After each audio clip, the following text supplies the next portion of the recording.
Hello students, इस video में मैं आपको डिक्टेशन दे रहा हूँ सेकंड पार्ट जो प्रेसिडेंट एड्रेस का है, जो 5 मई का है।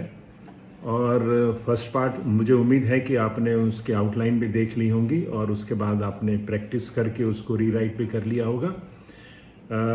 चाहे आप थोड़े से करिए प्रेसिडेंट स्पीचेस, लेकिन अच्छे से करिए, ये मैं आपसे कहूँगा। उनकी अच्छे से मीनिंग भी देख सकते हैं तो मीनिंग देखिए। आउटलाइन तो मैंने दी है आपको और इसकी आउटलाइन भी मैं आपको कल दूंगा। आप पहले इसको कर लीजिए, ट्रांसक्राइब कर लीजिए, उसके बाद इसकी आउटलाइन देख के फिर इसको भी रीराइट करिएगा जैसे आपने फर्स्ट पार्ट को किया होगा। और अगर आपको ये चैनल यूज़फुल लगता है और आपने अभी तक सब्सक्राइब नहीं किया तो इसको सब्सक्राइब कीजिए। That's all, thank you. Please get ready for a dictation of Part 2 of the address by the President of India at the 16th convocation of MIZORAM University on May 5, 2022. 5 seconds.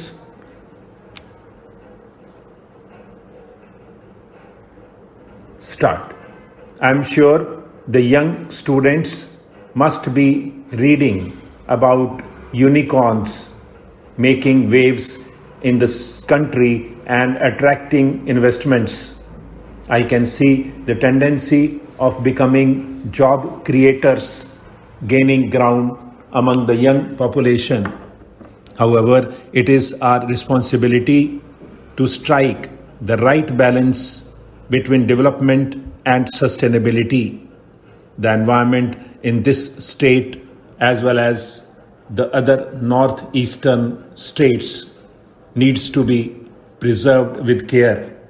We must adopt practices which are beneficial not only to us but also to the nature. I must compliment the people of Mizoram along with the people of Sikkim and Tripura for generating the least plastic waste as per a study by Niti Aayog. This is a good example of responsible consumption and production which our young students will further strengthen. I have been told that despite busy traffic, the dutiful people of Aizawl refrain from honking. This practice is worth appreciating and may be adopted by people in other cities too. Ladies and gentlemen, the northeastern region of our country popularly has immense potential for trade and development. Mizoram, being a landlocked state, does not have access to sea but shares its borders with both Bangladesh and Myanmar, besides the Indian states of Assam, Tripura and Manipur.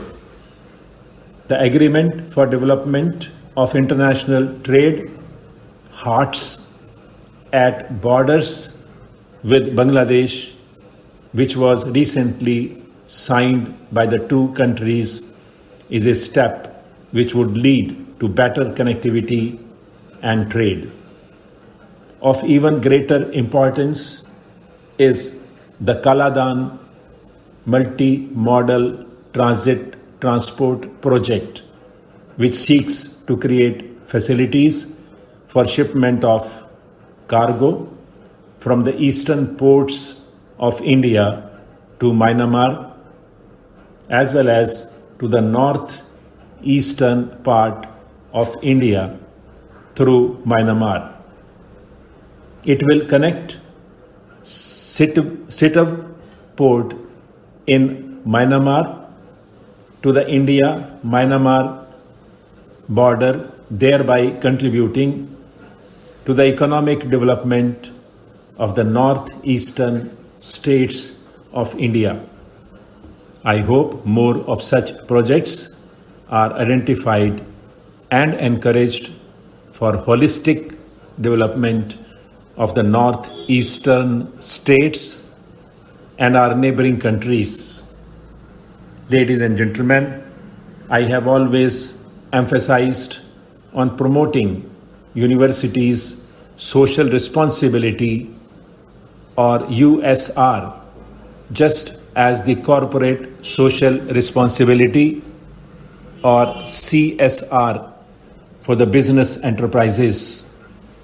In my conferences with governors, I have reiterated the need for adopting villages by the universities and institutes and encouraging the social and economic development of the neighboring areas.